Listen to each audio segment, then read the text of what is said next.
सगळ्यांना शुभ दुपार. झाली का सगळ्यांची जेवणं? आज जेवणात बनवली आहे मस्त ही दोडक्याची भाजी आहे, मिरच्या तळलेल्या आहेत, दही आणि माझा उपवास आहे रविवार, त्याच्यामुळे इकडे बनवलेली आहे मस्त अशी गरमागरम साबुदाणा खिचडी. बटाटा, हिरवी मिरची, शेंगदाण्याचं कूट वगैरे घालून आमच्याकडची साबुदाणा खिचडी सगळ्यांना आवडते.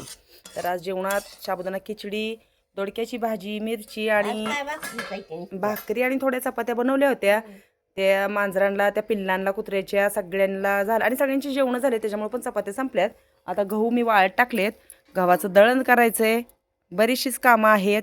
तर मग कशी वाटली ही दोडक्याची भाजी बनवलेली कमेंट्समध्ये नक्की सांगा.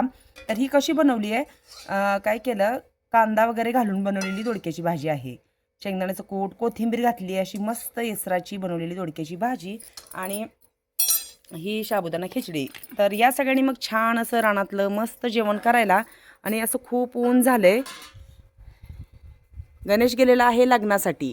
आमच्या गावात आज भरपूर लग्न आहेत, 3-4 लग्न आहेत. मामा पण लग्नासाठी गेलेत, त्याच्यामुळे अशी शांतता आहे. तर वातावरण कसं झालं बघा. आता आम्ही पण उरकतो आणि जातो रानात काम करायला. आम्हाला आंब्यांच्या बाजूचं गवत खुरपायचं आहे. तर चला या सगळ्यांनी जेवायला.